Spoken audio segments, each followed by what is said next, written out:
And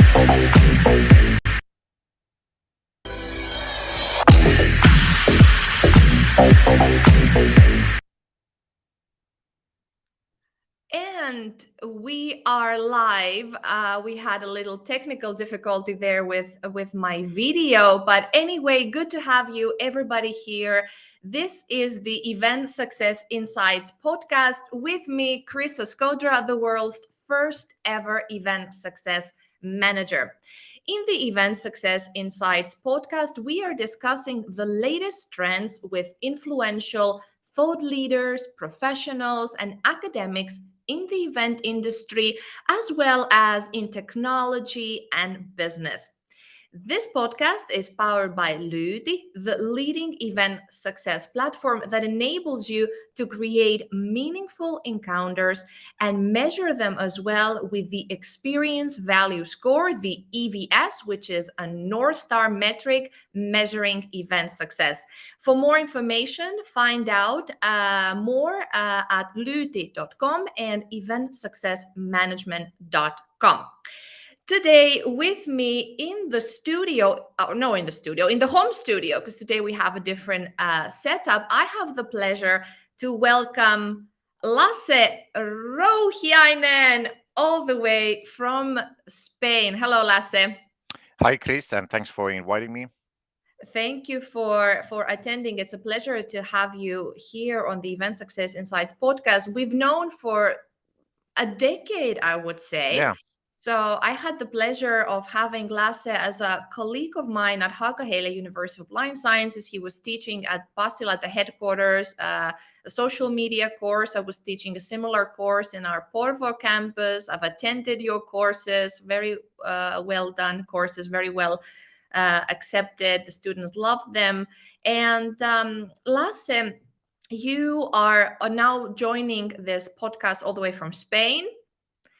You are a Finn who has been living there in Spain for how many years now? 20 years altogether. 20 years, 2 decades already. Today's podcast is all about the metaverse. The title of today's episode 12 is Opportunities and Threats That the Metaverse Generates for Brands and Events. And what a great topic to discuss. It's a very hyped topic on the agenda, very high the past couple of years. And Lasse, you are the author of one of the best books on artificial intelligence. You're focusing a lot on disruptive technologies and digital media. So we will open this topic with you today. But before we go and deep dive into the topic, tell us a little bit about the highlights of your career and what brought you to where you are today and the interesting things that you're involved with. Right, and thanks again for inviting me. So, for many, many years, I have been teaching social media and digital marketing for companies because earlier that was the main way of providing new value for companies. And then I became really interested on AI as the leaders of Google and Facebook said that, hey, we are doing this AI and that's the number one thing and Mhm. goal. And back then, it was like 6 years ago or 7 years ago, nobody had really written books about it on Amazon for non-technical people. So I became really interested and learning, and I actually wrote one of the books, which probably was one of the first ones for non-technical So the book, people. this is the book we're talking about, right? Yes, correct. Best-selling book on Amazon, one of the best-selling books on the topic of artificial intelligence. So tell us a little bit about this. So you started researching and you had the idea to make artificial intelligence more well known for the everyday people, right? Yeah, correct. I would say AI is the most important technology of our times because it will impact everything, not only business, but also society, and in a way that we are not, how would I say, ready, and we are not prepared many times. So it's totally different than any other technology. And in addition, it's a technology that most people learn first from Hollywood movies Mhm. or TV series like Black Mirror, and that's why they have a totally different view on what it is and so on. And Lasse, as you said, you started first teaching social media, and then you realized that artificial intelligence is very interesting for the big social media platforms. So, in your lifetime and our lifetimes, we're a similar age. What is the evolution of the web that you have witnessed and experienced? So, if you can give us a little bit an overview of how things were in the early days of the internet. So, if we think about Web 1.0 to where we are or where we have been, and we were currently living with the Web 2.0 being sort of reaching, I think, its climax with social media and content creation. And then we go to Web 3. So give us a little bit the timeline of how the days used to look like when we were young, and then we became adults and continued our careers, and then where we are heading. If you can tell us a little bit in a nutshell. Sure, thank you. So, for example, when I was in high school, 2000 and sorry, 97, 98, 97. So, internet was then just websites that only big companies or celebrities had. So we went online, and our job was to go to websites like rollingstones.com and Mhm. look at the website, what's happening. And it was funny because it took time to get there. And when you were there was not much to do and so on. And then Google came and we could also search. But the main thing was to read everything that's happening online. And after that, I remember when I came to Spain, I was helping one company with the online activities, and I saw that somebody had a video online, and I was thinking that's amazing because when you have a video, it becomes more human and it's much more enriching and interesting. So then I became really interested of this, and when YouTube started to happen and MySpace and Facebook, then I got really interested on this Web 2.0, where we were not only able to read, but we were able to upload things, and we were also able to write. So Mm, this kind of like democratized the way internet was used, and it was really good in a way. But the bad thing was that it generated a lot of data, and all that data went to big providers like Facebook and Google. And mhm, at the same time, right now, people are spending hours and hours and hours using platforms like Instagram, and they don't earn any money or any benefit from it. They are just doing it because they want to have more likes than their friends and so on. So there's a lot of things that are kind of like broken and not working well. So that's why we have this Web 3, where we can not only read like Web 1, or write or upload things like Web 2, but we can also own things, and we can be kind of like a partly owner of certain protocols, as they are called. And also the other thing of Web 3, which for me is really interested and why I'm excited, is that this data would now be decentralized, because we would not need big companies like Amazon, Facebook, and Google, who would be basically they are like intermediaries, and we would have more decentralized web. And I think that would help a lot of societies, a lot of people, and again would give a huge benefits for everybody who understands how to use it, and in general it will be better version. great.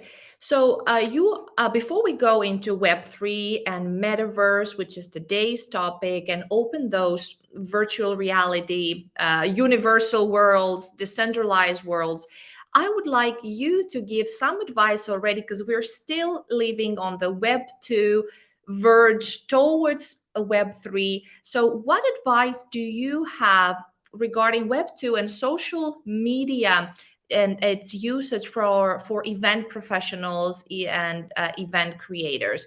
What are the opportunities and threats, and some advice, because you're also the social media expert? So if we get your insights regarding Web 2.0 and social media for event professionals, entertainment business in general, and then we can move on to today's topic. Well, maybe it's like trying to create as much value for event participants before, during, and after the event. Mhm. There's still a lot of big events that when I go to Twitter or LinkedIn, I'm kind of like trying to search who is going to this event. There's like random post or nothing is happening.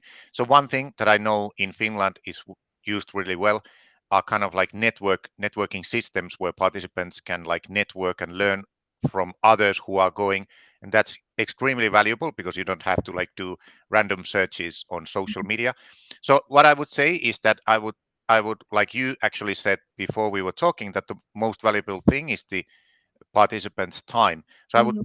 try to think how we can use social media and different tools and generate value like before, during, and after, so that the participants should not spend time like trying to use kind of like Twitter search and checking out who is going to this event and trying to network before. For example, that's one thing that would be really useful, kind of like going to the next level with providing value to the participants.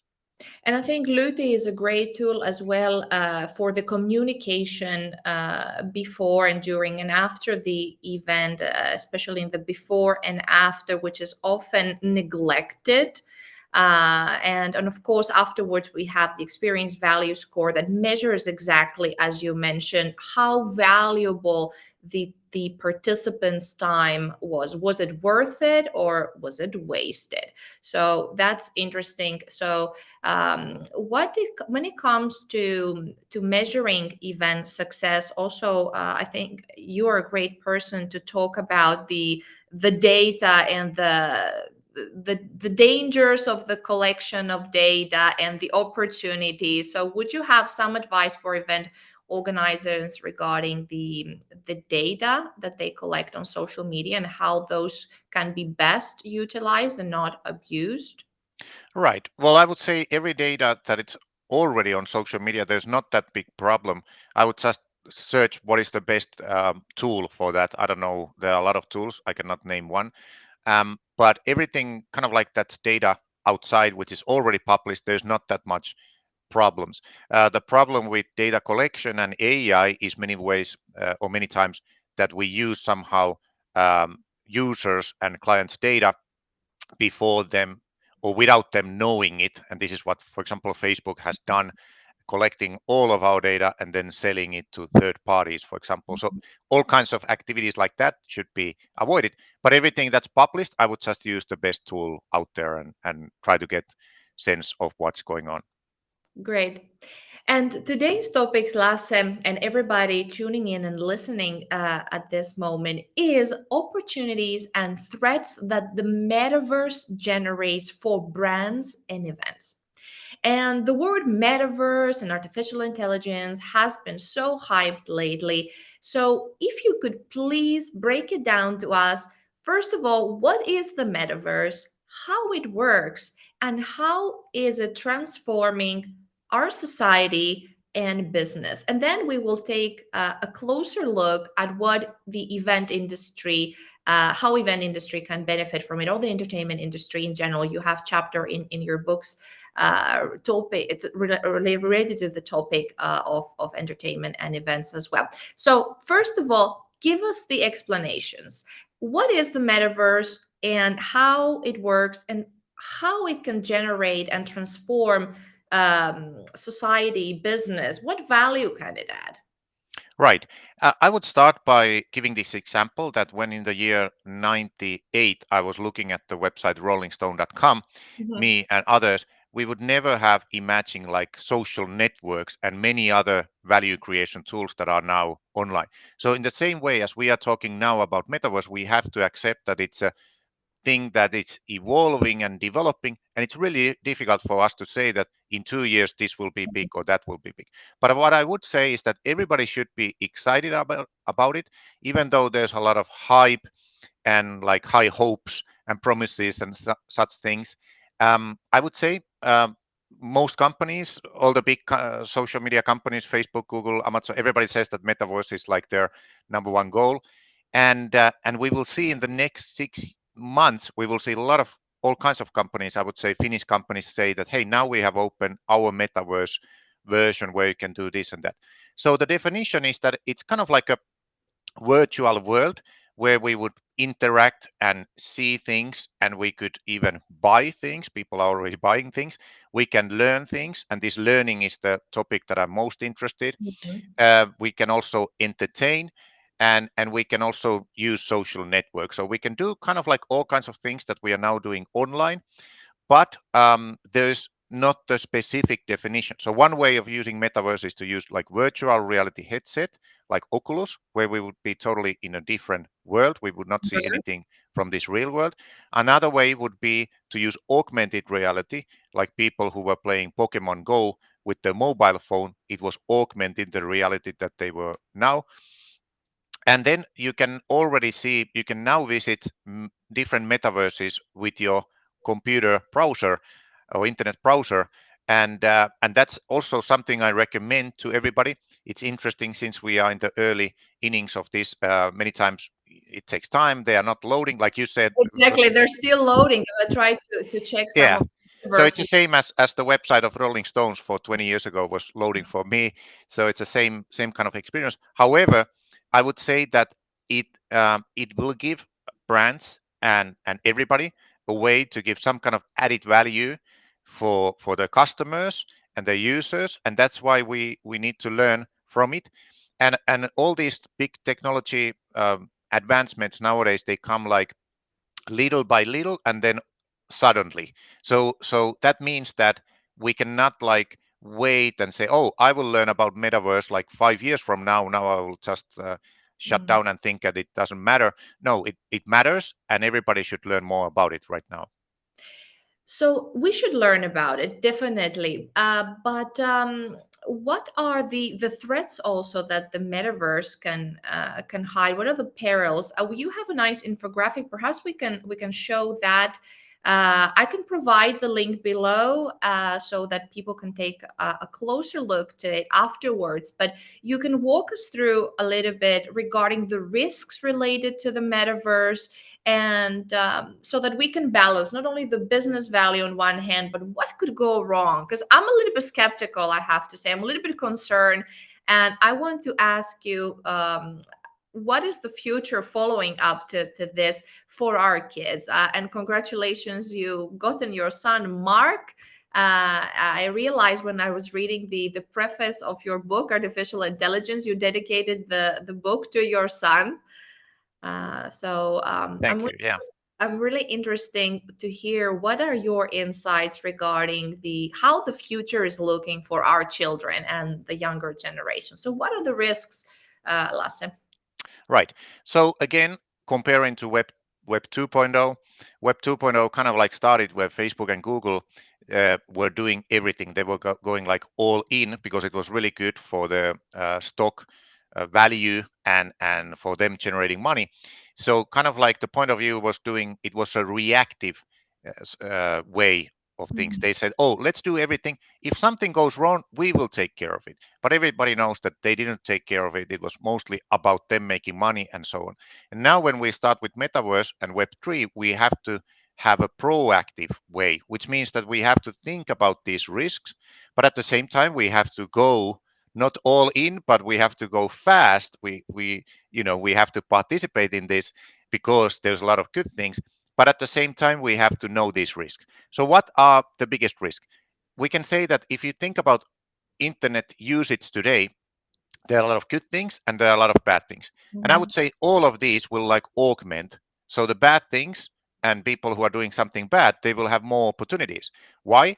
Because now people are just looking at the screen, but they are in this real world. But in the future, when they are, let's say, many hours with virtual reality, there will be a bigger chance for manipulating them and maybe selling them certain things, maybe get them to vote for a certain political party or get them to join something they should not join, and so on and so forth. So therefore we have to know that there's like a bigger chance of manipulating people. And also I would say that, like you mentioned, like young people, so we could Mm. say that internet was developed by and for old people, and we never were thinking like how young people will, we are always like catching up and kind of like taking this reactive approach. When people, young children, are like many hours on the screen, then we start thinking, oh, maybe this is not the best option. So Mhm. therefore I want to give credit to Lego company, together with oh, I cannot remember, a big game developer. They are, can put it on the show notes, but they are creating metaverse for children that has been or is developed by certain experts who say how the metaverse and how the experience should be for children.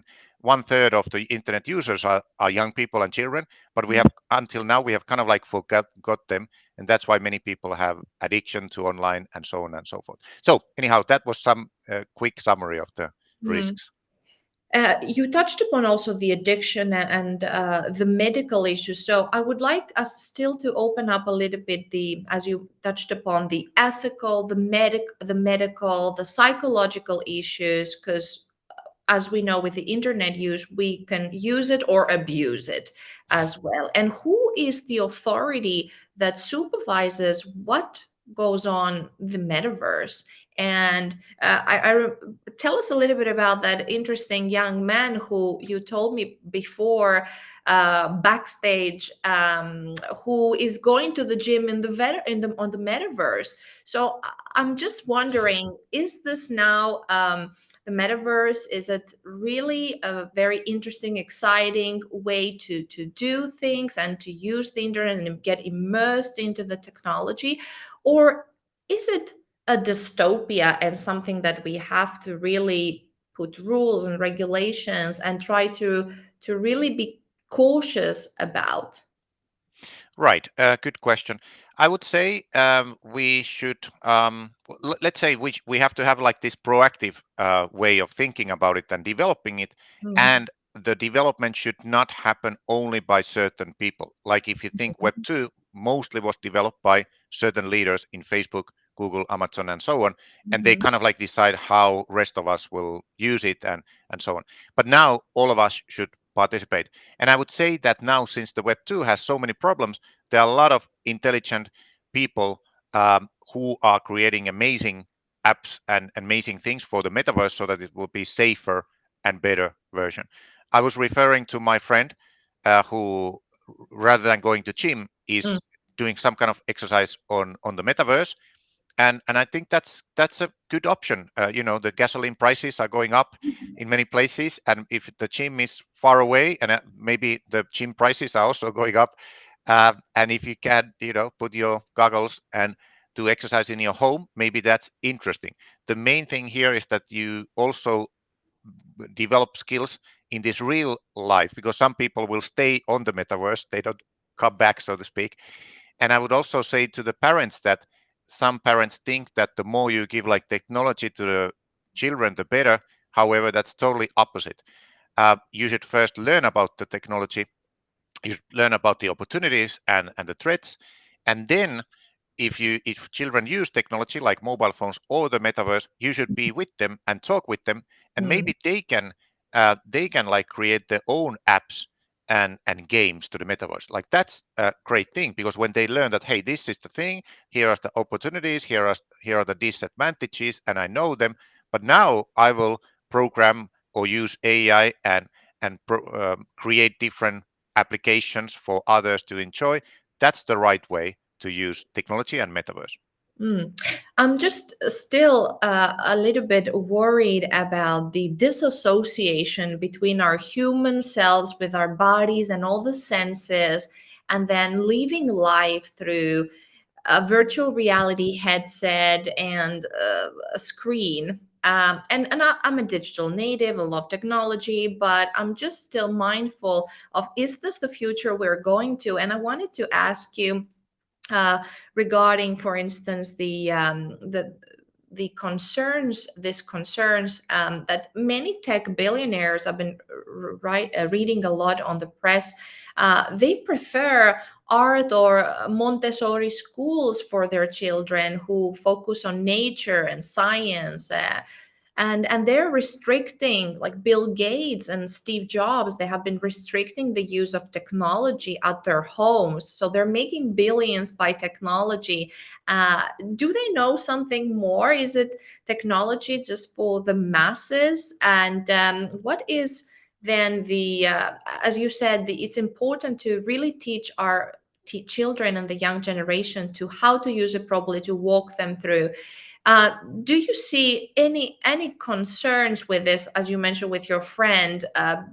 preferring to go to the gym on the metaverse. What does it mean from the human psychology and the human interactions? Yeah, good question. And that's, I would say, the biggest challenge right now. So the problem with, let's say, AI, when AI came and now as metaverse come, is that they are happening all of the sudden, and we are kind of like catching up and Mm, trying to adapt to the situation.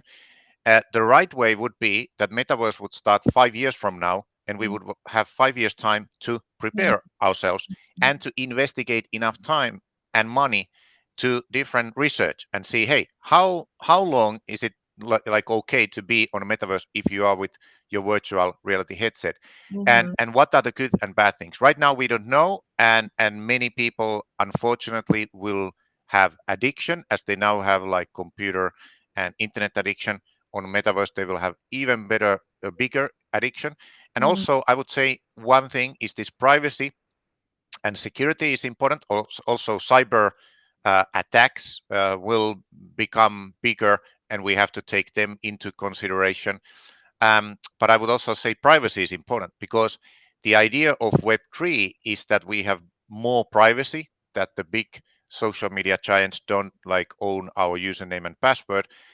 But then, so that would, for example, help the fact that if we go to some kind of metaverse of Facebook, which I don't recommend, maybe Facebook in the future wants to sell us some mhm. wearables that they are also seeing how our heart is pulsing, and Yes, you different things. mentioned about the patent pending T-shirt with all the sensors. So I think we discussed about it. Perhaps we can mention it here live now on the Event Success Insights podcast.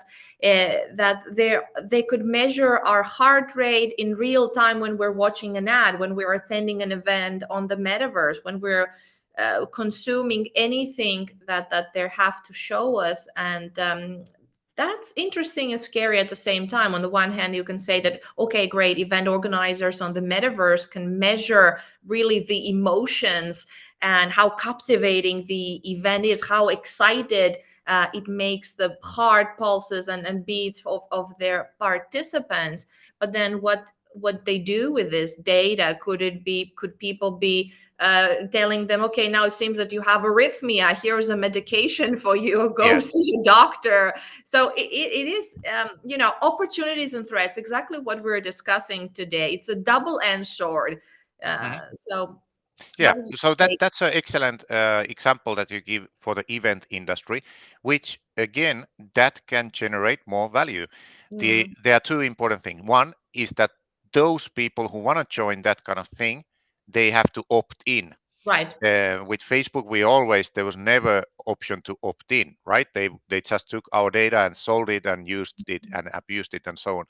But Mm, now those people who want, they can like opt in that, hey, put this wearable and we can see your how you are reacting to this material during the event, and that's amazing. Then when that analysis what is happening, that algorithm should be open sourced. Okay.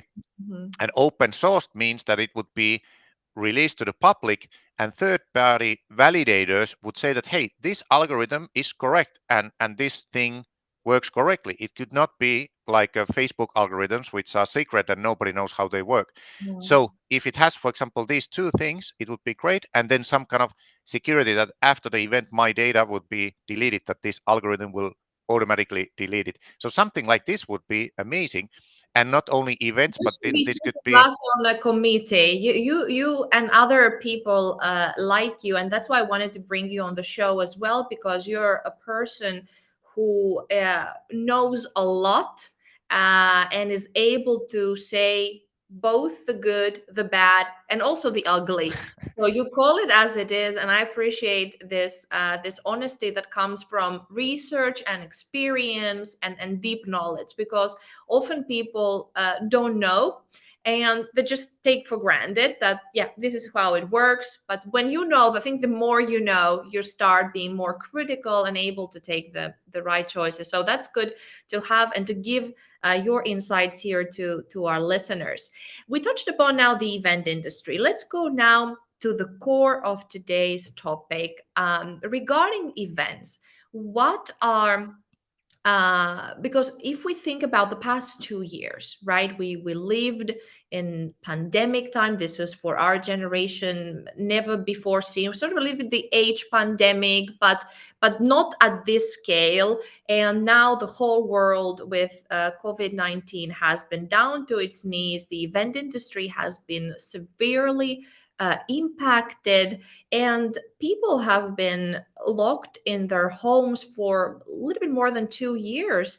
So I was thinking, and I many people think that now people will be starving for events, for real in-person human touch kind of experiences. So now we have the metaverse on at the end of the pandemic being the new best thing and the next biggest thing. So what the metaverse means in terms of events, what would you have to say? Because is your opinion also that people will still strive for real life experience, feeling and hugging and seeing the people? And what is the balance there? Because I think the event industry is really making their living with those real life events, as the metaverse is still in its very baby early steps. Yeah, that's a good question.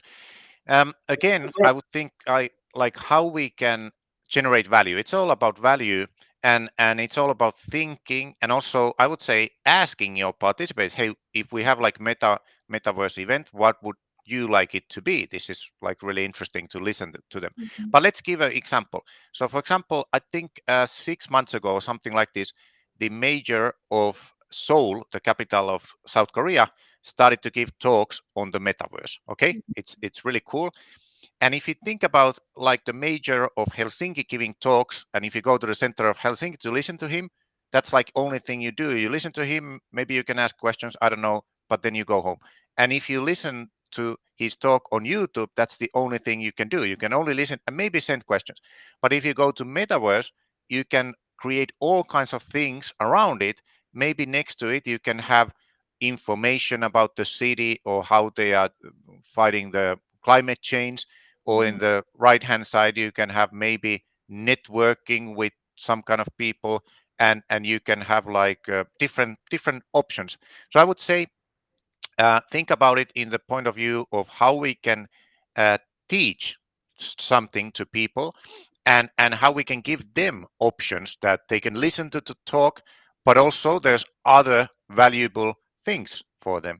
Like I send you the metaverse of Procter and Gamble, for example. I like the fact that you go there and you are kind of like go to this botanic garden, and you learn about the ingredients of their products, for example aloe vera, and you can learn, but it's learning which is more interesting than just reading an article, which maybe me and you have already read like thousands of articles. We are bored, right? But now we have a more visual experience, and you can, by the way, everybody can search it, or we can put maybe the link, and you can use it with your computer browser. But it's nice because you are kind of like playing a game, and you try to find ways to aloe vera, and when you click it, it gives information of how valuable aloe vera could be for your skin, for example, and then you find another ingredient, another thing. So they have created it in a way where it's interesting learning, and it gives value for the user. So I would say I think this thing of learning is the most fascinating thing, and the thing that we have so many options. Like I said, if somebody gives a talk on metaverse, around it you can build all kinds of options. You can have people that stay there like 2 hours after the talk by just discovering things related to whatever is being taught. mm. Yes, I absolutely see those opportunities. I'm still, I don't want to play the devil's advocate today. You Perhaps can. I'm doing. Thank you, Lasse. It's just, I think I represent maybe some part of the people who are still a bit cautious and wondering, because in my personal opinion, and also after talking with a lot of people and event goers, participants, event professionals, uh, they also raise some red flags. And as they were talking just about now about the pandemic, we are all so fatigued looking at a screen. We have neck problems for just being in this position, and our spines and cervical spines are so jammed and painful. And I'm just thinking that um, should we, to be honest with you, I've been thinking yesterday, should I go completely analog? I think maybe we're reaching too much of immersive technologies, disruptive technologies, innovation, and maybe we're losing our human senses. Soon we will be asked to sit on a chair and having virtual sets in our heads and not go anywhere. Food will come to this is really dystopian. I mean, I do love a lot of books or talking about dystopias or utopias. So I'm just wondering, where is this going? Is it a utopia or is it a dystopia? I think the future will tell. But um, anyway, I think it's important that you mentioned about the learning and the educational value. And I know that you're involved in a couple of startups in the intersection of metaverse and education and entertainment.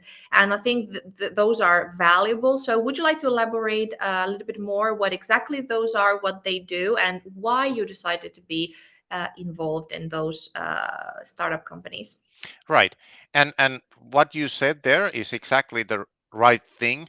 That's why I said we would need like 5 years to Mm, learn how we can be more human. So the more technology our society has, the people who are more human will have better opportunities, will generate more value and so on. So I would say, for example, people who are in the high school or university, like still presenting and talking to others and learning like emotional intelligence is extremely valuable even if you are in social media. And then I would say also getting to know yourself is even more valuable. That's like a business skill nowadays. So all the things you mentioned, I agree. And I also I'm really afraid of the thing in the US. There's this term called sofalarity, where you would mm, just be in your sofa and mm, Coca-Cola would come with to mm. you and you would be in a headset and so on. Yeah. So that's bad thing.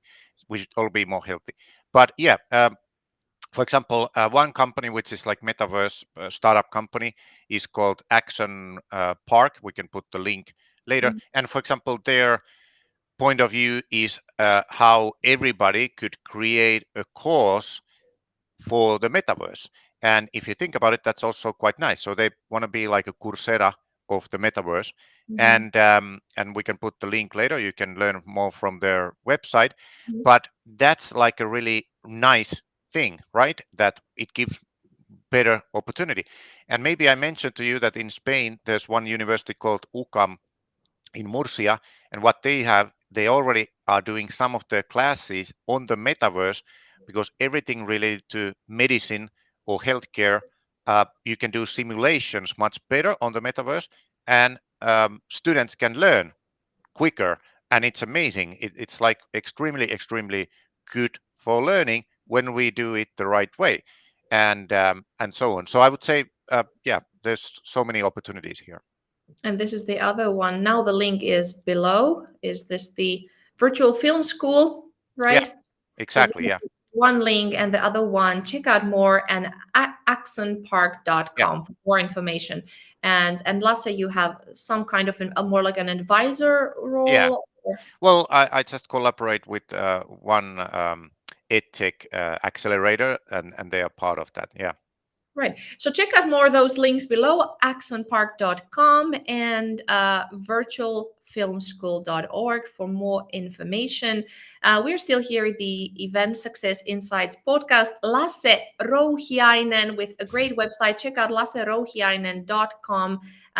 Best-selling author, expert on artificial intelligence, disruptive technologies, and I think a very ethical and logical guy. I think you bring the Finnish logic to this world that we're living in, and I think that that's a great balance. And I love that you're researching and you're writing about topics, you're teaching, so you're very passionate about education, and I think that's important as well. How to educate the young people to know both the good and the bad, both the opportunities and the threats of the social media, of the metaverse, of web 2, web 3, whatever the future is telling us. So Lasse, last time on the show, I had also the pleasure to welcome André Noël Chaquer, and he has part of the show, of the concept of the show, is that each guest is asking a question to the next guest. So Oh, wow. you'll be asking a question to my next guest. So, Okay. but before we go into my next guest, I would like to ask you Andre's question. So he asked how to measure performance on the metaverse. I think we touched about it. So, how to measure performance. So, if we think about brands, you can give different examples you have in mind, and then I think events we touched upon. But um, any insight or new insights? How to measure success? How to measure performance on the metaverse? Right. So the first I would like to say that thanks for that episode. I'm always almost check it until the end. I was just watching it yesterday, and also thanks for Andre for sharing all that. I also collaborate with the company.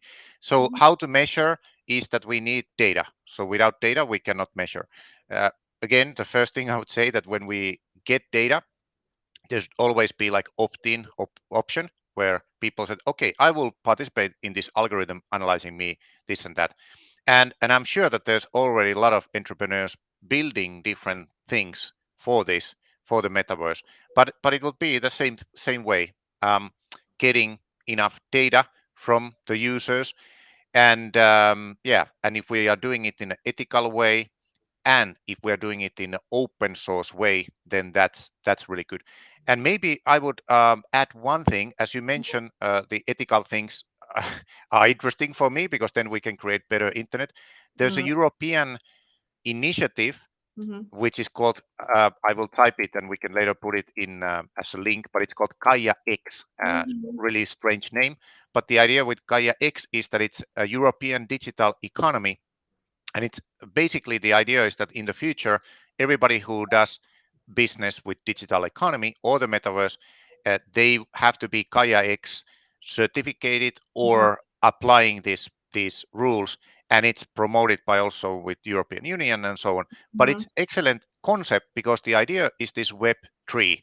So Right. rather than having all of our data on Google or Facebook, it would be decentralized, and also we can put the links for Gaia X on the website or on the show notes. But the idea for me, it's following these Web3 principles, which Mm. is everything, most of the things should be open sourced. Many of the algorithms should be open sourced, and it would be decentralized, and it would have amazing benefits for everybody. So in Finland, you can learn more about Gaia X from Sitra, and there's already, I think, 400 companies joining it. Microsoft has Gaia X responsible person who is taking everything into account and so on. So I would say if you're building something for the metaverse, I would follow these Gaia X principles if you want to do business in the European Union in the future. And also I would say that maybe in 2 years or 3 years, this Gaia X, right now it takes time, it's like really slow, but as it gets going, it will be like a snowball effect, and I think it will be like competitive advantage for Europe in 2 to 3 years, because US needs to. There's so many angry citizens and politicians in US. They need to follow some kind of similar situation. Mm-hmm. Great. And for more information, check out the links below. And of course, more information on today's speaker, lasserouhiainen.com. I still want to plug in your website here. Excellent website with a lot of resources. And if you're interested to know more about artificial intelligence, of course, the Artificial Intelligence book, one of the best selling books on Amazon. It's been translated in 7 different languages: Spanish, Russian, Turkish, Vietnamese, Chinese, English, Korean. What am I forgetting? And obviously the original in English. So check out those. And last, next week, I might be having on the show maybe a traditional event producer, Lady Jonina Korender from Event or here in Finland, and a, a producer on the metaverse. So, for those two ladies, event producers, one in real life and one on the virtual reality world, organizing events on Decentraland and all those interesting metaverse places. So, what would be your question? What would you be interested to know regarding uh, both traditional event organizing and then event organizing on the meta from the event practitioner's point of view? Well, probably how do you get more people to the event? Just comes to my mind because even it's true that now after pandemic many Mm, people are excited of the events, but at the same time there's like a feeling that there's so many things going on both online and offline. At right. least in Spain many people have had difficulties later getting people to come to the event. So maybe that would be like, how do you, just the basic question is after Mhm. pandemic, like how do you really get enough people to come to the event, and maybe during the event not to be on their WhatsApp or Instagram, but to pay attention.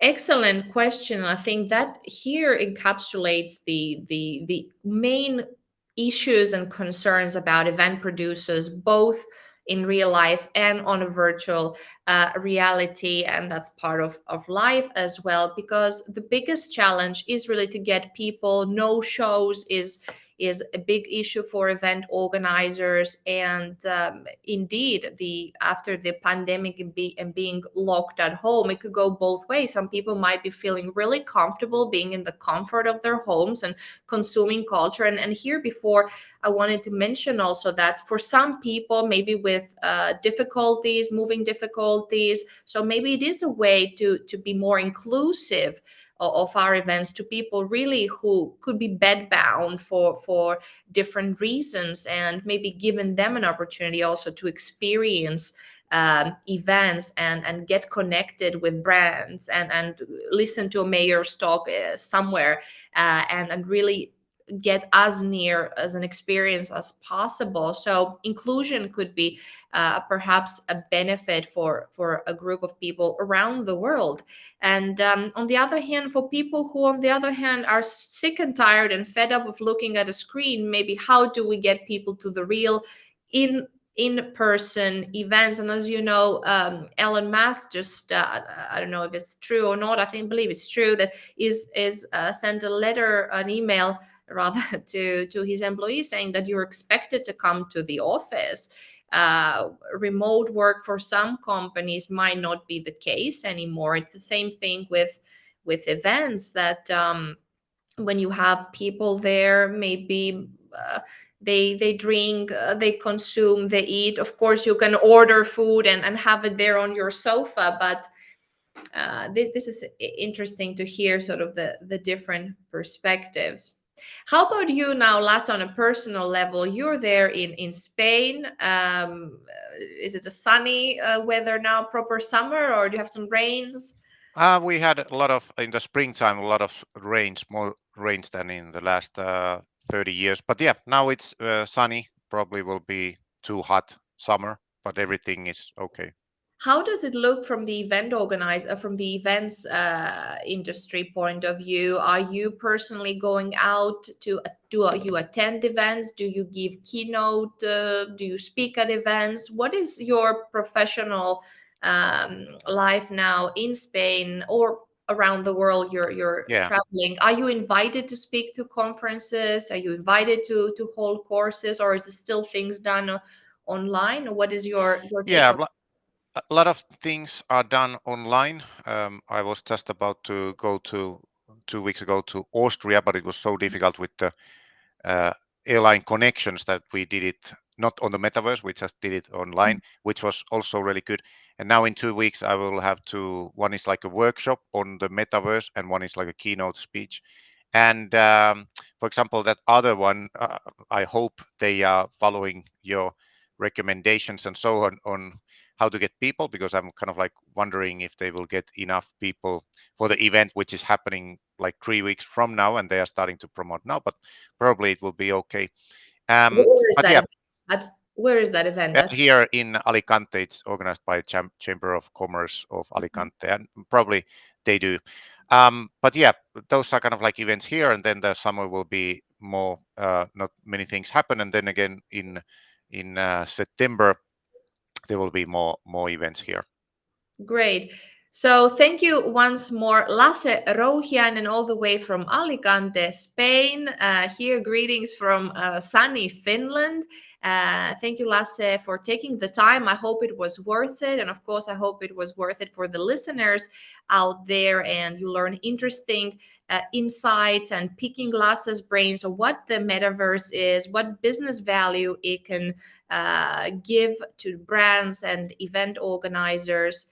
And yeah, check out more lasserouhiainen.com, and of course all the initiatives you've seen. The video recording will be available on YouTube, on Lytis Event Success Platform YouTube channel, and of course on the LinkedIn Live event and on the Facebook event as well, so you can watch the replay.